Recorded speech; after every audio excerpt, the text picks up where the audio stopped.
तो दुनिया के सबसे बड़े लोकतंत्र में हर नागरिक के पास एक बहुत बड़ी ताकत है, एक ढाल है। ये क्या है? ये हैं भारत के मौलिक अधिकार। चलिए आज इसी के बारे में गहराई से बात करते हैं। अच्छा, हमारे संविधान के इस हिस्से को ना अक्सर इंडिया का मैग्ना कार्टा भी कहा जाता है। अब मैग्ना कार्टा क्या था? यह अधिकारों का एक बहुत ही ऐतिहासिक डॉक्यूमेंट था। तो ये सिर्फ एक बड़ी बड़ी बात नहीं है, ये असल में हर भारतीय को दी गई एक पक्की गारंटी है। किस चीज की? स्वतंत्रता की, सम्मान की और समानता की। तो सवाल ये उठता है कि हम इन्हें मौलिक या फंडामेंटल क्यों कहते हैं? आखिर क्या खास है इनमें? वो इसलिए क्योंकि ये जस्टिशिएबल हैं। अब इसका मतलब क्या हुआ? बहुत सिंपल है। अगर किसी के इन अधिकारों को कोई छीनने की कोशिश करे तो वो सीधा कोर्ट जा सकता है। ये सिर्फ कागज पर लिखी अच्छी बातें नहीं हैं, बल्कि इनके पीछे कानून की असली ठोस ताकत है।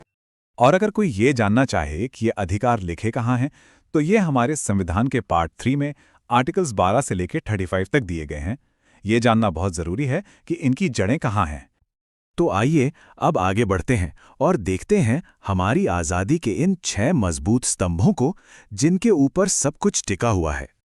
जी हाँ, आज की तारीख में हमारे पास 6 कोर फंडामेंटल राइट्स हैं। एक इंटरेस्टिंग फैक्ट ये है कि ओरिजिनली ये 7 हुआ करते थे, लेकिन जो राइट टू प्रॉपर्टी यानी संपत्ति का अधिकार था, उसे बाद में इस लिस्ट से हटा दिया गया। सबसे पहला और सबसे जरूरी है समानता का अधिकार। इसका सीधा मतलब है कानून की नज़र में सब बराबर। धर्म, जाति, लिंग, किसी भी आधार पर कोई भेदभाव नहीं हो सकता। इसके बाद आता है दूसरा स्तंभ, स्वतंत्रता का अधिकार।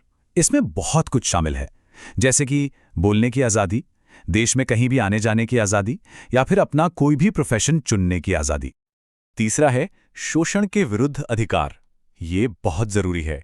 ये किसी भी तरह की जबरदस्ती की मजदूरी, जिसे बेगार भी कहते हैं, और बाल मजदूरी पर पूरी तरह से रोक लगाता है। ये हर इंसान के सम्मान को बचाता है। चौथा अधिकार है धर्म की स्वतंत्रता का अधिकार। मतलब हर किसी को अपना धर्म मानने, उसका पालन करने और अपने धार्मिक मामलों को मैनेज करने की पूरी आज़ादी है। पांचवां है कल्चरल और एजुकेशनल राइट्स, यानी सांस्कृतिक और शैक्षिक अधिकार। ये खास तौर पर जो माइनॉरिटीज हैं, उन्हें अपनी भाषा, अपनी लिपि और अपनी संस्कृति को बचाने का पूरा हक देता है। और अब आता है छठा और शायद सबसे ज्यादा महत्वपूर्ण अधिकार, संवैधानिक उपचारों का अधिकार। सोचिए, यही वो अधिकार है जो बाकी के 5 अधिकारों का गार्डियन है, उनका रक्षक है। तो हमने इन सभी अधिकारों के बारे में जान लिया, लेकिन हर चीज की तरह यहां भी कुछ फाइन प्रिंट है। ये समझना बहुत जरूरी है कि ये अधिकार अनलिमिटेड नहीं है, इनकी भी अपनी सीमाएं हैं। जी, फंडामेंटल राइट्स एब्सोल्यूट नहीं होते। सरकार इन पे रीजनेबल रिस्ट्रिक्शंस यानी कि उचित प्रतिबंध लगा सकती है। जैसे बोलने की आज़ादी तो है, लेकिन इसका ये मतलब बिल्कुल नहीं कि कोई हेट स्पीच दे या दंगे भड़काने की कोशिश करे। सीधी सी बात है, हर अधिकार के साथ एक जिम्मेदारी भी आती है। आर्टिकल 21 इसका एक जबरदस्त उदाहरण है। ये दिखाता है कि हमारा संविधान कैसे समय के साथ सांस लेता है, कैसे विकसित होता है। पहले जीवन के अधिकार का मतलब शायद सिर्फ जिंदा रहना था, पर अब अदालतों ने इसकी व्याख्या को इतना बढ़ाया है कि इसमें साफ हवा का अधिकार, प्राइवेसी का अधिकार, अरे यहां तक कि चैन से सोने का अधिकार भी शामिल है।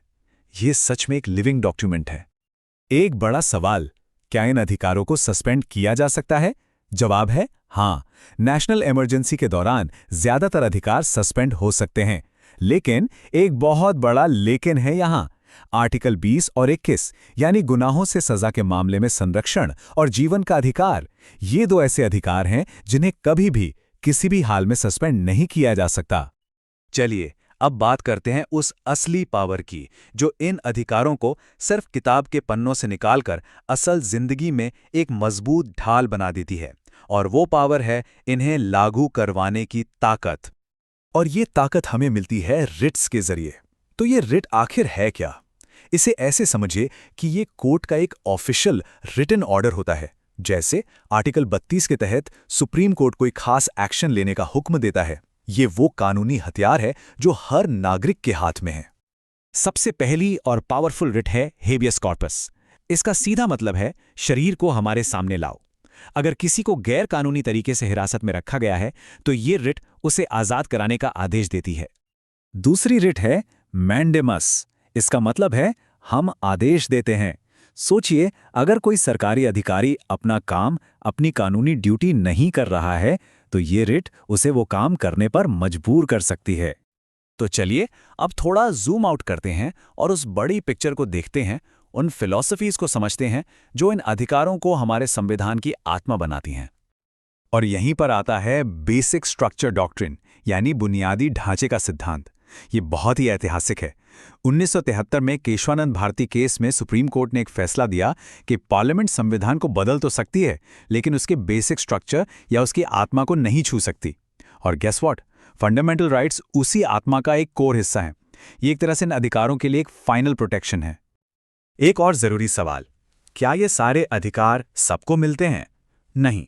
जैसा कि हम देख सकते हैं, कुछ अधिकार सिर्फ भारत के नागरिकों के लिए ही हैं, जैसे कि आर्टिकल 19 में दी गई भाषण की आज़ादी। वहीं दूसरी तरफ कुछ अधिकार ऐसे हैं जो भारत की जमीन पर मौजूद हर इंसान को मिलते हैं, चाहे वो नागरिक हो या ना हो, जैसे कि जीवन का अधिकार, आर्टिकल 21। और इस पूरी बातचीत को समेटने के लिए डॉक्टर बी.आर. अम्बेडकर के शब्द बिल्कुल परफेक्ट हैं। उन्होंने कहा था कि अगर उनसे संविधान का सबसे जरूरी आर्टिकल पूछा जाए तो वो होगा आर्टिकल 32। उन्होंने इसे संविधान की आत्मा और उसका दिल कहा। अब सोचिए क्यों? क्योंकि सिर्फ अधिकार होना काफी नहीं है, उसे लागू करवाने की ताकत होना ही उसे असली मायने देता है। और इसी सोच के साथ हम आज का ये सेशन खत्म करते हैं इस एक सवाल के साथ। अगर किसी अधिकार के लिए कोई उपाय या रेमेडी ही ना हो तो क्या उसे सच में एक अधिकार कहा जा सकता है? इस पर सोचिएगा जरूर।